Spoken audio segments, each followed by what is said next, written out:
છઠ્ઠો દિવસ આપણો આ બીજું છત્ર પ્રારંભ કરતા પહેલા ભગવાન ભાગવત ભગવાનના શ્રી ચરણોની અંદર વંદન અત્રે ઉપસ્થિત વિપ્રવર તેમજ ગંધર્વોના હૃદયની અંદર બિરાજમાન એવા ભગવાન ઠાકોરજીના શ્રી ચરણોની અંદર મારા શ્રદ્ધેય શ્રોતાજનોના હૃદય કમળની અંદર બિરાજમાન એવા પરબ્રહ્મ પરમાત્માને મારા વંદન. સૌને જય શ્રી કૃષ્ણ. રાધે રાધે.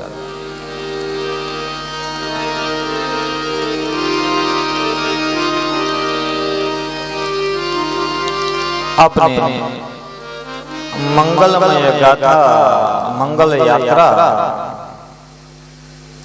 केवी यात्रा छे तो भागवत रूपे આપણે આ યાત્રા આપણો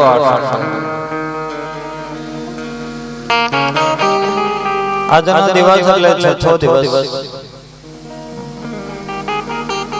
અને મંગલમય યાત્રા કરવામાં આવે. શું કારણ કે હરેક ધામની યાત્રા એ આ ભાગવતની અંદર જ થતી હોય છે. અને વળી પાછા જો યાત્રા એ જવું હોય ને તો પેલા બતાવ્યું શરીર સુખ હોવું જોઈએ. એટલે શરીર સારું હોય તો તમારે ચાર ધામની યાત્રા થાય, નતર ન થાય. પેલો બીજું શું કહે છે, યાત્રામાં જવું હોય તો બીજું ધન હોવું જોઈએ.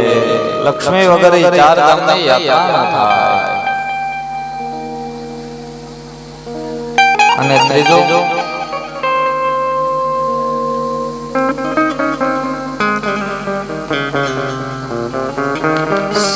સથવારો સારો હોવો જોઈએ તો યાત્રા કરવાની મજા આવે. એટલે સથવારો પણ જોઈએ યાત્રાની. અને એ બાજુ કેવો ઉત્તમ સારો એવો સથવારો હોય તો તમને યાત્રામાં મજા આવે. આના પછી ભગવાન શું કહે, આ બધા યાત્રાના આ યાત્રા એવી છે કે જેની અંદર કોઈ વસ્તુની સાહેબ જરૂર પડતી. મંગલમય યાત્રા છે. પેલો કીધું કદાચ સ્વાસ્થ્ય સારું ન હોય તો ઓલી યાત્રા ન થાય. શું કામ કે હલાતા નથી, ગોઠણ ગયા, પગ રહી ગયા, એટલે યાત્રામાં ન જવાય. તો આયા આપણી માટે જો તો ખરા આયોજકોએ હરેક સુવિધા કરી. બેસાય તો ગાડલા ઉપર બેસો. તમને એમ થાય મને ગાડામાં ન ફાવે, ગોઠણ દુખે છે, બે હાથથી ખુરશી આપે, ખુરશી પર બેસા. તો એક કદાચ એમ થાય કે મારાથી ખુરશી ઉપર બેસાતું નથી તો લાંબા પગ કરો ને કોણ ના પાડે. પણ બે પગ લાંબા કરીને તમને એમ થાય મને આ પગનો બહુ દુખાવો છે, એક પગ લાંબો કરી દો.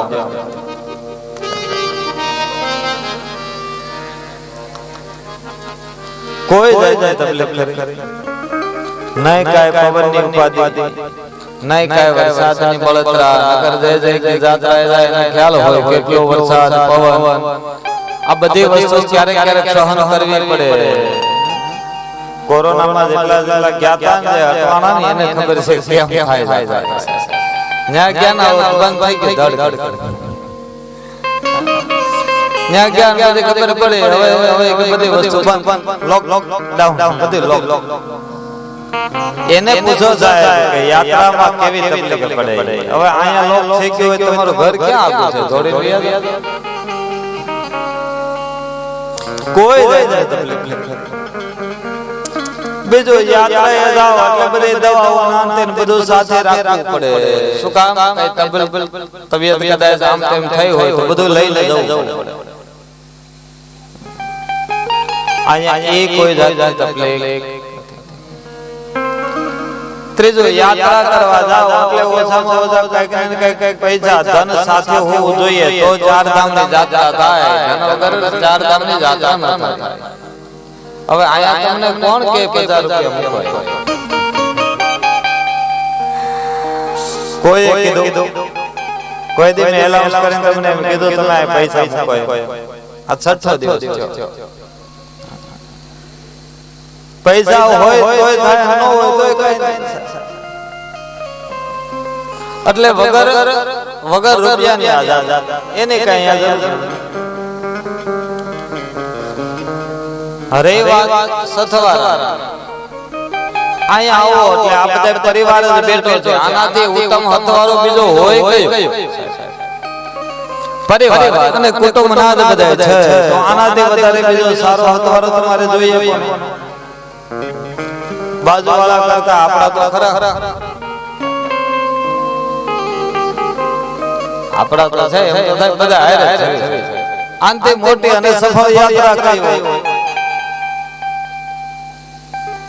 બીજો બતાવ્યું યાત્રામાં જવું હોય તો ભાતો સાથે લઈને જવું પડે હરિદ્વાર ની યાત્રામાં જાવ એટલે અમે અહીંયાથી કહીએ કે ભાઈ હરિદ્વાર આવો છો તો એક ટકનો તમારી માટે કઈક સૂકો નાસ્તો તમે સાથે લઈને આવજો એટલે રસ્તામાં કઈ તકલીફ પડે નહીં જેમ કે કઈ થોડી બસ છે તો ઓટો લઈ હા ટ્રેનમાં જવાનું છે એટલે ખ્યાલ આવે કે ભાઈ તો ભાતો લઈને સાથે રોવે એ ગોપી કોણ છે ભાગવતમાં તો ફક્ત ગોપી જ ઉલ્લેખ કર્યો છે પણ બ્રહ્મ વૈવસ્વત પુરાણની અંદર કહે છે કે એક ગોપી બીજી કોઈ નહીં પણ સ્વયં રાધાજી છે ગોપી બીજું કોઈ નહીં પણ સ્વયં રાધા કહે શું કામ આપ વર્તન કરો છો તમને શું પરિવારની બીક છે તમને એમ લાગે છે કે ઘરે હવે હું મોડે એટલે રાત્રે મોડી રાત્રે હું ઘરે જાય તો પરિવાર શું કહે છે એની માટે રડો છો કહે ના તો કોને સમાજની કોને બીક છે તો કહે ના આયા લેટ થઈ ગયા એટલા માટે રડો છો તો કે નહીં તો પણ કે રોવો છો શું કામ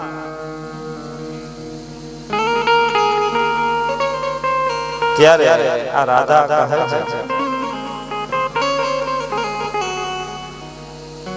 કે મારા એક મારા કાનની એક બાળી ખોવાઈ ગઈ છે જે હીરા માણેકથી મઢેલી હતી આ ખોવાણી એટલા માટે હું વદન કરું છું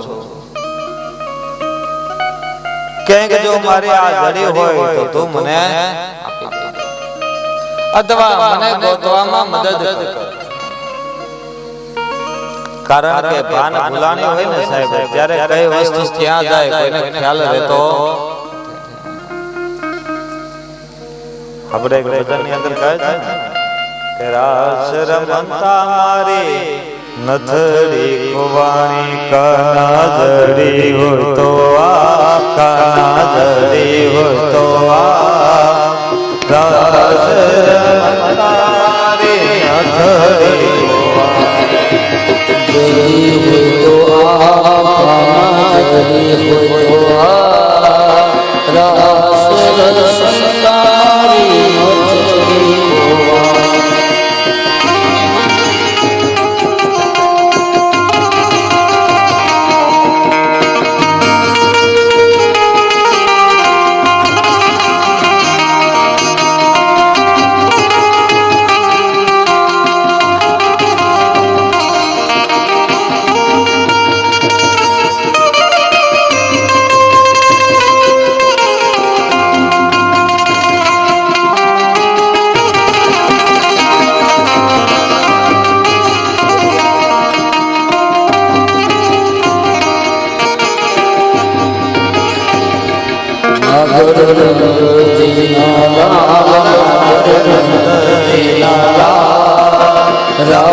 રાસ રમતા મારે નથી.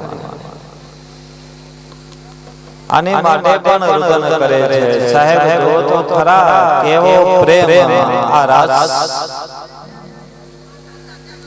કેટલો મધુર રાસ છે. રાધા નામનો બીજો અર્થ થાય ધારા. કોની ધારા? કઈ ધારા? તો પ્રેમમય ધારા એટલે રાધા. કહે છે કે રાધા રાણી અને કૃષ્ણના વિવાહ થયા, પણ વિવાહ શું કામ ન થયા એ પણ બતાવે છે. અને બ્રહ્મ વૈવસ્વંતર પુરાણ વાંચો એની અંદર પણ પાછા કહે છે કે કૃષ્ણ અને રાધાના વિવાહ થયેલા છે. આવું એની અંદર ઉલ્લેખ છે. બાકી બીજા કોઈ પુરાણની અંદર આનો ઉલ્લેખ બતાવતા પણ કારણ અવશ્ય બતાવે છે કે રાધા અને કૃષ્ણના વિવાહ કેમ ન થયા. જેનો પ્રમાણ તે કારણ એટલે ભાગવતમાં નથી બતાવતા, નથી દર્શાવ્યું. બધા પુરાણો એમ કહે છે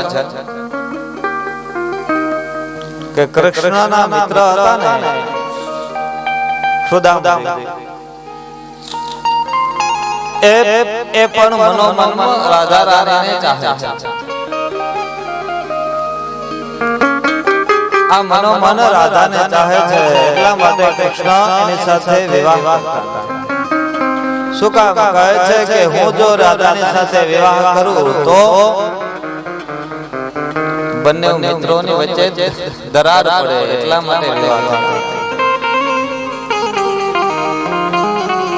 એક તરફી પ્રેમ છે. રાધા કૃષ્ણને ચાહે, કૃષ્ણ સુદામાજી રાધા રાણીને ચાહે.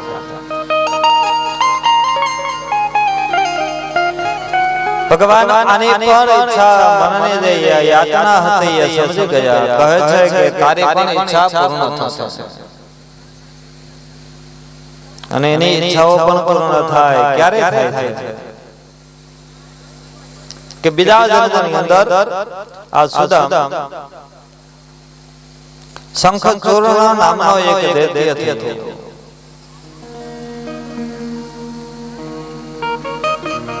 એને જળની અંદર જઈ ભગવાન નારાયણના નામનો જાપ કર્યો. ભગવાન પ્રસન્ન થયા. એનું નામ પડ્યું જલંધર. અને જે રાધા રાણી બીજા જન્મની અંદર વૃંદા તરીકે એનો જન્મ થયો. એ જન્મની અંદર રાધા જન્મમાં જેટલો ચાહે છે ને એટલો જ વૃંદા જન્મની અંદર કૃષ્ણને ચાહે છે. કહે છે પણ કૃષ્ણ કહે કે રાધા આ જન્મમાં પણ આપણી મુલાકાત થાય. શું કામ? કહે કે જે સુદામા હતો ને એ આ જન્મની અંદર જલંધર છે. એની ઈચ્છા છે તારી સાથે લગ્ન કરવાનો, વિવાહ. જો વૃંદા અને જલંધરના વિવાહ થાય. હવે વૃંદા એ પતિવ્રતા નારી છે. અને કેવો પતિવ્રત ધારણ કરે છે કે જ્યારે કૃષ્ણની સાથે જલંધર અને કૃષ્ણનો, જલંધર અને મહાદેવનો જ્યારે યુદ્ધ થયું, સાહેબ ત્યારે દેવતાઓને પણ પરાસ્ત કરે એવો કોઈ તત્વ હોય, કોઈ દૈત્ય હોય તો આ જલંધર હતો. દેવતાઓથી પણ પરાસ્ત ન થતો. શું કામ પરાસ્ત ન થયો? આની અંદર એવું બધું શું હતું? તો કહે એની પાસે સ્ત્રી હતી ને એ ઉત્તમ હતી. એની પાસે શું હતું? તો એની પાસે ઘરની સ્ત્રી ઉત્તમ હતી, એટલે સતી હતી, વૃંદા. પતિવ્રતા ધર્મ પતિના આયુષ્ય માટે, હરોજને માટે પતિવ્રતા ધર્મનું આચરણ કરતી અને પતિનું લાંબુ આયુષ્ય માટે પ્રાર્થના કરતી. આ ભગવતી હતી. અને પતિવ્રતા ધર્મની આગળ, સ્ત્રીની આગળ તો સાહેબ દેવતાઓ પણ સમર્થન થતા. પતિવ્રતાનું મેં તમને અગાઉ પણ દ્રષ્ટાંત આપ્યા. પતિવ્રતા ધર્મ એટલે શું સાહેબ? એ ધર્મ એ છે કે જે ધર્મ દ્વારા જે તપ દ્વારા બ્રહ્મા વિષ્ણુ અને મહેશને પણ પારણ્યમાં પહોંચાડ્યા છે. આ પતિવ્રતા તંત્ર છે. દેવો કહે કે જ્યાં સુધી વૃંદાવન પતિત્વ ખંડિત ન થાય ત્યાં સુધી જલંધરનો મૃત્યુ નહીં થાય. આ કથા ભાગવતમાં નથી, બીજા ગ્રંથોની અંદર બતાવી છે. આ હું તમને કહું.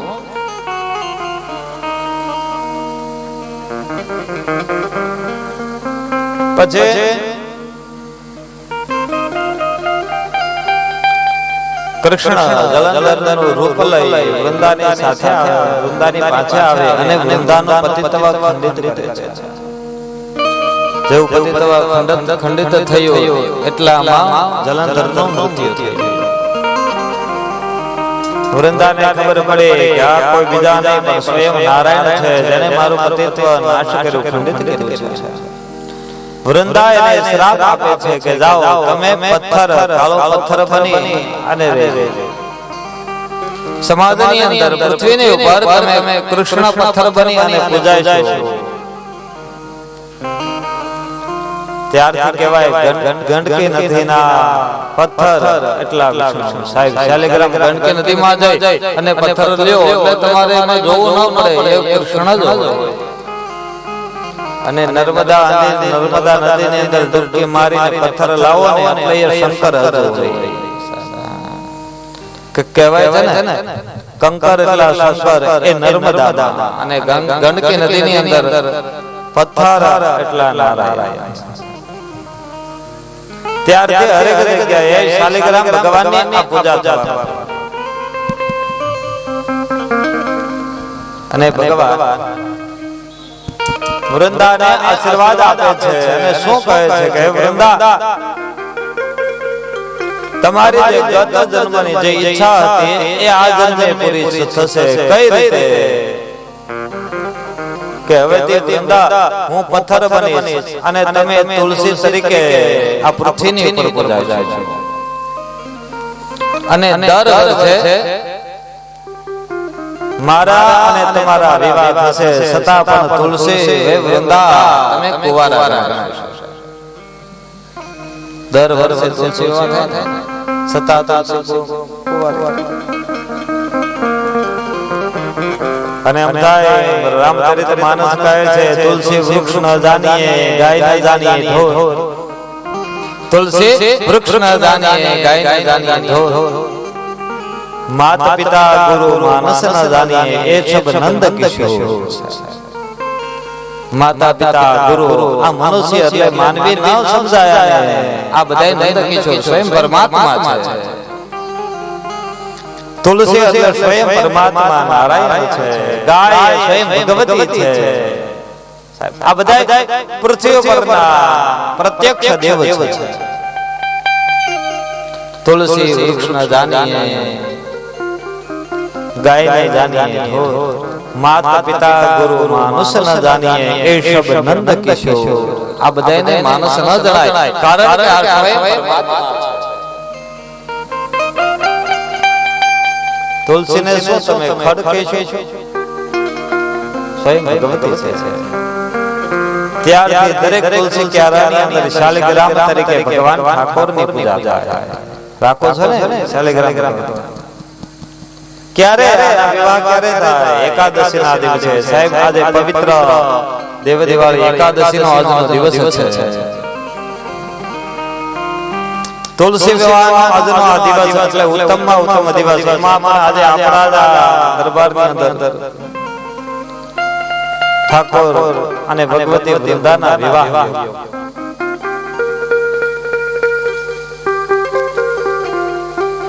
કેટલો ભાગ્યશાળી. અને જોવો તો ખરા કેવા સુંદર મજાના આ સંયોગ બધા કેટલા સુંદર મજાના સંયોગ.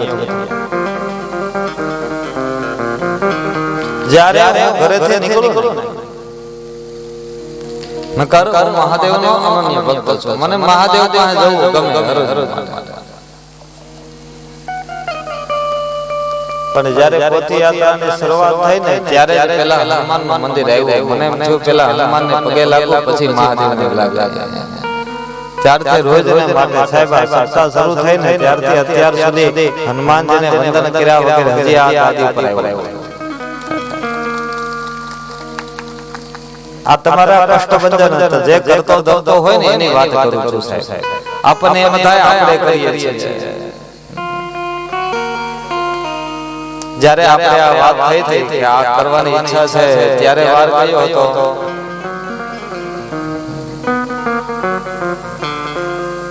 પહેલી જ વાર જ્યારે વાત થઈ, જ્યારે પણ વાર કોઈ હોય તો એ મંગળવાર કે શનિવાર હતો અને બટુકભાઈ તમે વાત કરી. બીજે દિવસે આના લગન ભાઈનો ઓલું હતું. પછી અહીંયા એવો શ્રીફળ આપ્યો. તો પાછું આ કષ્ટભંજન હનુમાનજીની કૃપા છે સાહેબ. એના દ્વારા આ બધી વસ્તુ થાય છે. આ સંકટ મોચન જે ઘરે બેસે ને એની વાત કરું છું. આપણને વખતે એમ થાય કે આ પૂજા કરવાથી શું થાય? આ ખરેખર કષ્ટભંજન તમે જે હનુમાનજીની પૂજા કરો છો ને સાહેબ, આજે આ માનો એ હનુમાનજીની કૃપા થાય કે આવી સરસ મજાની જ્ઞાન યજ્ઞ આવ્યો છે. આ તમારા કષ્ટભંજનની કૃપા. નકર આમન મન થાય. અને બીજી વાત હું તમને કહું, આ બધી વસ્તુ છે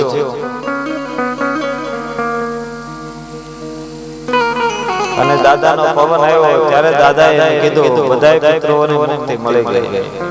હવે બસ માને ભજો કુળદેવી. અને એ વાત સત્ય છે ને, જ્યાં સુધી બાળક ભૂખ્યું હોય ને ત્યાં સુધી માં પોતાના મુખમાં ક્યારે અન્નનો દાણો પણ મૂકતી નથી. આ વાત સાંભળજો.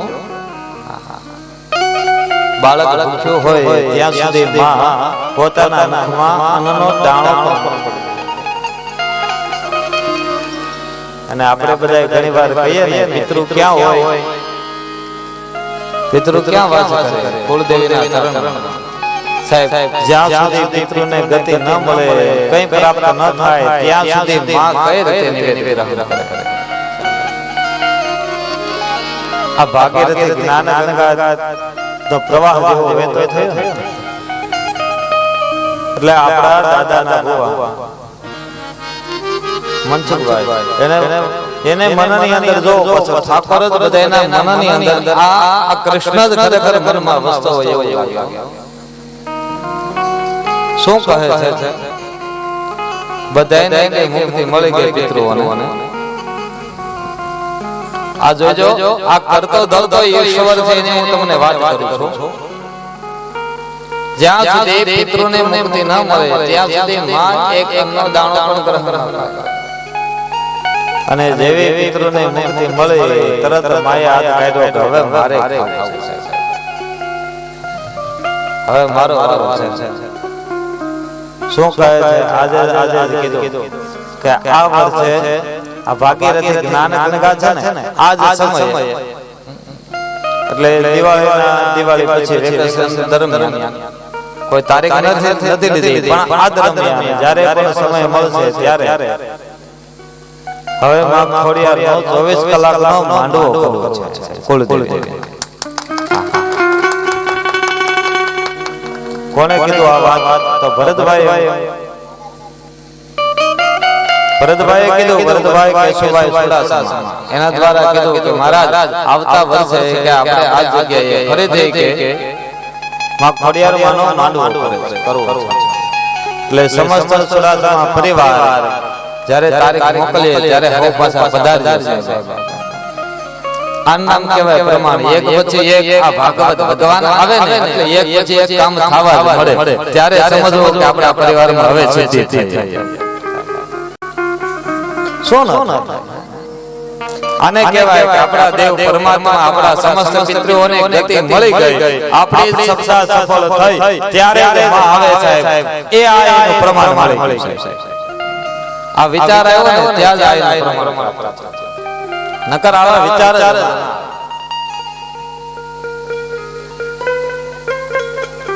અને જ્યારે પરિવારમાં કુટુંબમાં સદકર્મ થતા હોય ને બધા ભેગા થવાનો અવસર પ્રાપ્ત થવા લાગે ત્યારે સમજો કે આપણા પરિવારને હવે સારા દિવસોની પ્રાપ્તિ થઈ. અહીંયા પણ કહે છે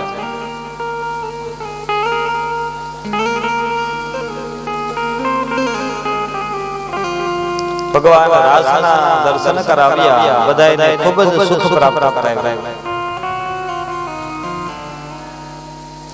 હરેક ગોકુળની અંદર દરેક વ્યક્તિને ખ્યાલ આવ્યો કે કૃષ્ણ એ કોઈ સાધારણ માણસ નહીં પણ સ્વયં પરબ્રહ્મ છે.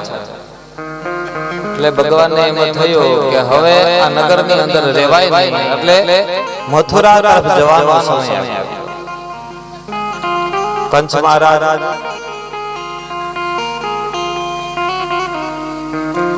કંસની નગરની અંદર દરબારની અંદર નારદ પધારે છે. કહે છે કે કંસ તને ક્યાં કઈ ખબર છે કે શું કે દેવકી અને વસુદેવજીનો આઠમો ગર્ભ એટલે બીજો કોઈ નહીં પણ એ નંદ અને યશોદાનો લાલ એ કૃષ્ણ છે. નંદ અને યશોદાનો લાલો એટલે એ કૃષ્ણ છે ને, પણ આ વાસુદેવનો જે દીકરો છે તેને કપટ કર્યું છે. રાત્રિના સમયે પોતાના દીકરાને લઈ ગોકુળમાં જઈને મૂક્યા. તરત કંસ ઉગ્ર બનીને તલવાર કાઢી કીધો હમણાં જ વાસુદેવનું મસ્તક ઉતારી લો. કહે કે હવે ઉગ્રતા થવા તો શું ફાયદો, હવે ઘી ઢોળાઈ જાય પછી તમે બાળકને મારો તો એનો ફાયદો શું? હવે જે થવાનું હતું એ થઈ ગયું, હવે એ વિચાર ન કરાય, આગળ શું કરવું એ કરાય. નારદ કહે તારો આજ વાંધો, તમારે આ બધી રાક્ષસી વૃત્તિ તમારો વાંધો જાય કે શું કે હવે તો કદાચ વાસુદેવને માર દેવકીને માર તો થઈ હું જાય કાનો કે આવી જાય. પણ જો વાસુદેવને દેવકી તારી પાસે હોય છે તો એને જોડાવવા માટે કૃષ્ણ હમકનો અહીંયા આવશે, નગર કાનો તારા હાથમાં નહીં. આમ કહી નારદ ત્યાંથી જતા રહ્યા. કંસને ખબર પડી કે મારો કાળ એટલે બીજું કોઈ નહીં પણ સ્વયં કૃષ્ણ જ છે. કૃષ્ણ અને બલરામ જે મારો કાળ છે. પોતાના કુલગુરુ એટલે દેવતાઓને બ્રાહ્મણને બોલાવ્યા, કીધું હવે મારો કાળ નજીક છે, કોણ છે કૃષ્ણ અને બલરામ એનો મને ખ્યાલ છે.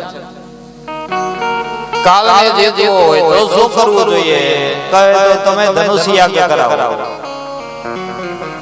ધનુષનો યજ્ઞ કરો, 5 દિવસનો મોટામાં મોટો યજ્ઞ કરો.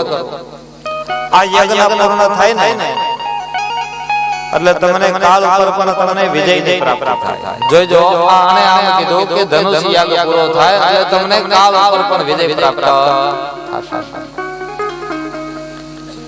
તો પછી યજ્ઞ પૂર્ણ થઈ જવા જોઈએ. પણ આની બુદ્ધિ શું હાલે? કહેવાય ને કરતો ધરતો ઈશ્વર છે, એની બુદ્ધિ શું હાલે છે? યજ્ઞ પૂરો નથી થવા દેતા, પણ એના મંત્રીઓ કહેવાય સંગત કરો ને તો હારા નહીં કરાય. આવા વ્યક્તિઓને પાહે ન બેસાડે. આ સંગત હવે મંત્રીઓ શું કે હા એ ધનુષ યાગનું આયોજન કરો, ધનુષ યજ્ઞ કરીએ, હરેક વ્યક્તિને તેડાવીએ. હવે એની અંદર કૃષ્ણ અને બલરામને પણ બોલાવો એટલે એને કેમ બધા જોઈ લે તમારો કાળ છે ને એને અમે બધા ભેગા થઈને હણી લઈશું, એને મારી નાખશું. કંસ કે આ વાત બરોબર છે, નકર જો યજ્ઞ પૂરો થવા દીધો તો કાળ ઉપર વિજય. આ બધી વાત થઈ. કહે છે કે કૃષ્ણને લાવવા કે આપણે કોઈનાથી નહીં આવે. કૃષ્ણ કોનાથી આવે? અક્રૂરથી, કૃષ્ણના કાકા છે. એને કહો એ જાય અને નંદને જય અને વાત કરે અને કઈ રીતે કે સોનાનો રથ લઈને મોકલો તો વળી કૃષ્ણ અને બલરામ આવે. અક્રૂરજીને તેડાવે છે, કહે છે કે મને ખ્યાલ આવ્યો છે કે કૃષ્ણ અને બલરામ એ બીજું કોઈ નહીં પણ દેવકી અને વાસુદેવના 8મો સંતાન એટલે કૃષ્ણ છે અને ભગવાન બલરામ. તો આપણે આવો સરસ મજાનો યજ્ઞ કરતા હોય અને યજ્ઞની અંદર ભાણે જ રહી જાય, જ્યાં સુધી ભાણ આ ભાણેજરૂને નો જમાડો ત્યાં સુધી કાંઈ યજ્ઞ પૂર્ણ થાય. આપણામાં કહેવત છે ને, ઓ બ્રાહ્મણ એક ભાણેજને મૂકીને કે કેમ ખાવું? કહે છે અક્રૂરજી તમે એક કામ કરો, કૃષ્ણ અને બલરામજીને આપ દઈને તેડી આવો. કહો કંસ મામા કંસે તને આમંત્રણ આપ્યું છે યજ્ઞની અંદર પધારો, અને મને ખ્યાલ છે એ મારો કાળ છે પણ હું એની સાથે મિત્રતા કરી લઉં એટલે કઈ બાંધવાનું થાય નહીં અને કઈ બીજી વસ્તુઓ આવે. પર અક્રૂરજીને ખબર છે કે કંસ તમે મારવા માટે કે મિત્રતા કરવા માટે નહીં પણ કૃષ્ણને મારવા માટે તેડાવો છો. તમારી આ યુક્તિ છે હું જાણું છું, પણ અક્રૂરજી કહે છે કે જ્યાં સુધી કૃષ્ણ નહીં આવે ને ત્યાં સુધી તમારી ગતિ નહીં. મૃત્યુ કૃષ્ણનું નહીં પણ કંસનું છે. આ વાત એટલે સોનાનો રથ લઈ અક્રૂરજી વૃંદાવનની અંદર આવ્યા, કૃષ્ણને તેડવા માટે આવ્યા છે. અક્રૂરજીનું વૃંદાવનની અંદર સ્વાગત થયું, સન્માન થયું. જોયું વૃંદાવન વાસીઓએ કે જો તો ખરા કેટલો સુંદર રથ આવ્યો, આ કોનો હોય છે? કયા બીજા કોઈનો નહીં પણ અક્રૂરજી મથુરાથી આવ્યા, આ એમનો રથ છે. પણ શું કામ આવ્યા એ કોઈને ખબર નથી. ક્યાં આવ્યા તો કે નંદ બાબા ના ઘરે સારી રીતે એનું સ્વાગત થયું, ભોજન આદિ કર્મ. કૃષ્ણ કહે છે કેમ છે કાકા, તબિયત પાણી કેમ છે, કેવી રીતે રહો છો? અક્રૂરજી કહે પરમાત્મા આપ તો જાણો જ છો કે હું કઈ રીતે રહું છું. દુષ્ટોની નગરીની અંદર, દાનવોની નગરીની અંદર સ્વજન કઈ રીતે રહે છે? કંસ એટલે દાનવ દુષ્ટ છે, આ નગરીની માં કઈ રીતે અમારે સ્વજન હોય? કહે બે દાંત વચ્ચે જે રીતે જીભ રહે ને એમ હું ત્યાં વાસ કરું છું. કૃષ્ણ કહે ઉત્તમ કાકા આમ જ રહેવાય. કાકા આમ જ રહેવાય. સમાજની અંદર રહેવું હોય તો કઈ રીતે કે દાંતની વચ્ચે જીભ રહે એમ જ સમાજમાં રહેવાય. હવે આ કે એક તો હું દુઃખ વ્યક્ત કરું છું, તમે પાછા એમ કહો છો આમ જ રહેવાય. આ હું સારું કહેવાય? કનૈયા આ હું સારું છે? કૃષ્ણ કહે છે કાકા પહેલી વાત તો મને એ કહો,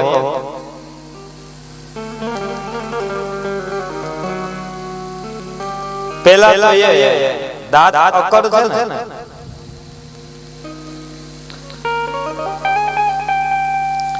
દાંત અકડ છે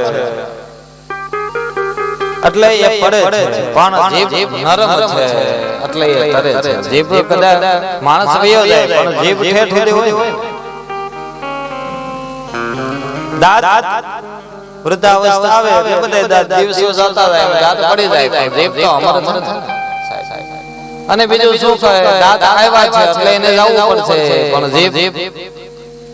જીભ તો કઈ આવી નથી એટલે જવાની નથી.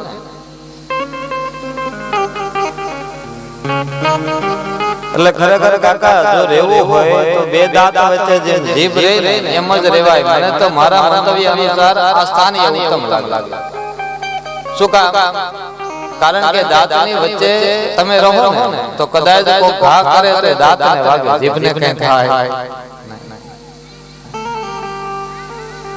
અને કદાચ ક્યારેક દાંત આડાવાળા થાય તો તરત જીભ કે અખણો રહેજે, હું બોલે ને 32 પડી જાય. એકલી છે છતાં એને કેવી તાકાત, 32 ને હાથમાં છે. એટલે બધા નમીને પણ રહેતી નથી, સક્ષમ થઈને રહે ને, દબાઈ નથી રહેતી.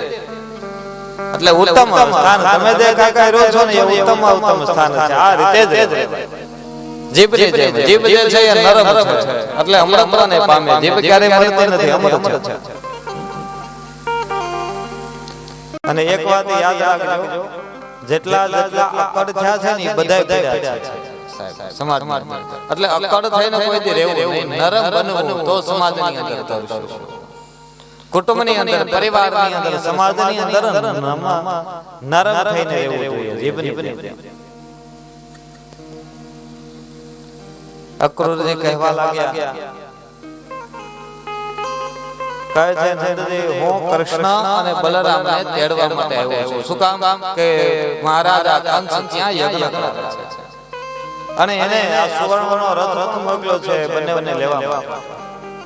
તો આ બંનેને પણ સાથે મોકલો, એને લેવા માટે આવો. નંદજીને એમ થયું કે આ શું કામ લેવા આવ્યા?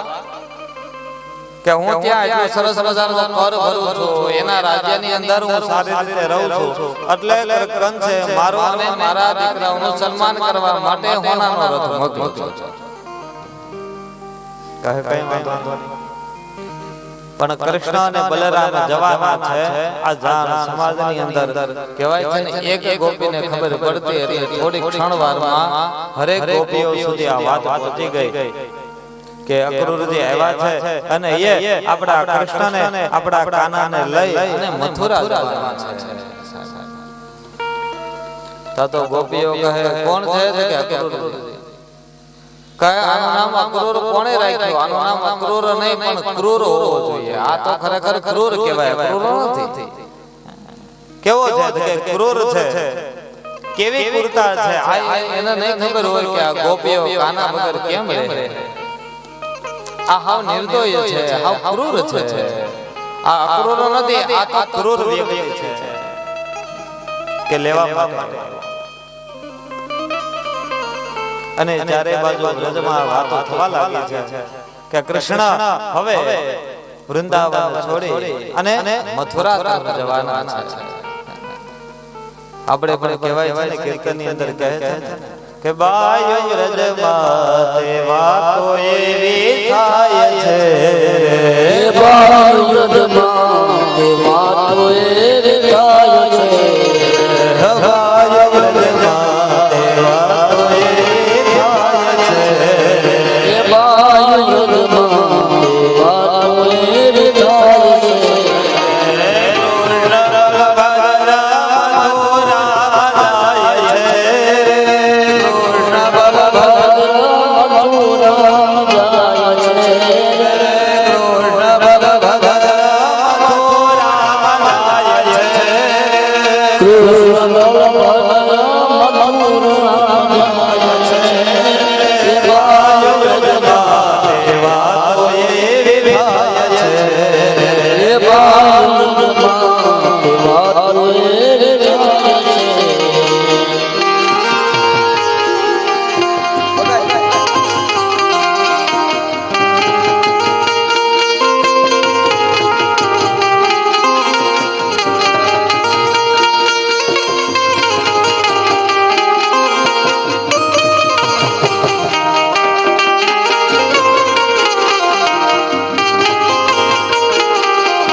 એ બાળ બ્રહ્મા તે વાતો એ થાય છે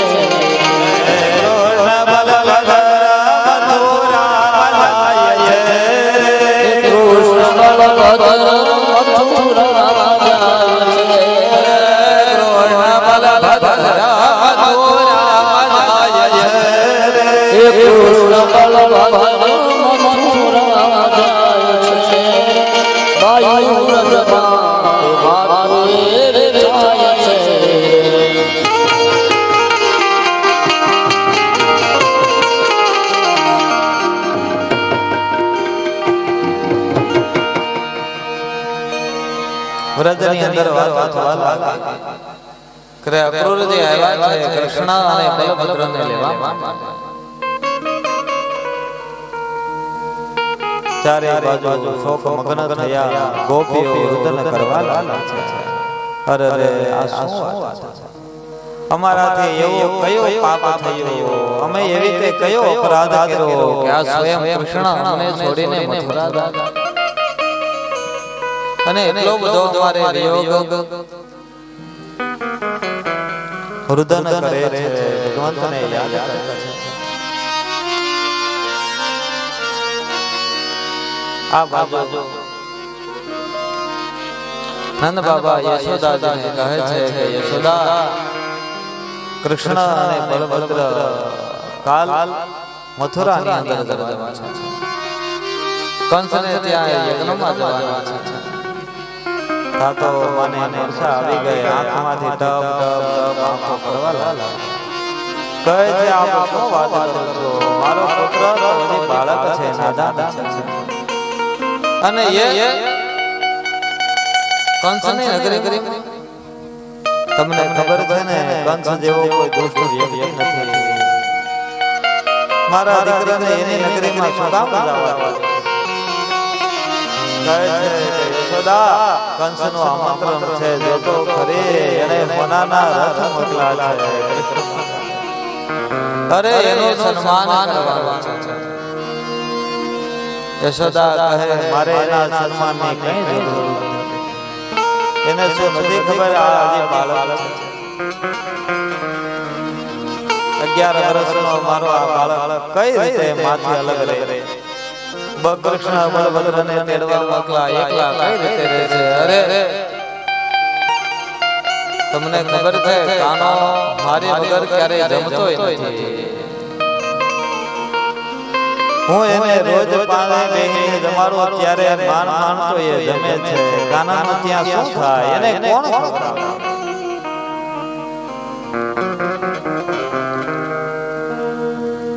બાબા કહે છે યશોદા હું પણ સમજુ છું તો જેમ એની માં છો ને એમ હું એનો પિતા છું પણ એક ઉંમર થાય ને એટલે દીકરાને થોડો આપણીથી દૂર એટલે અળગો કરવો પણ પડે કારણ કે સંતાનનું ઘડતર એમાં છે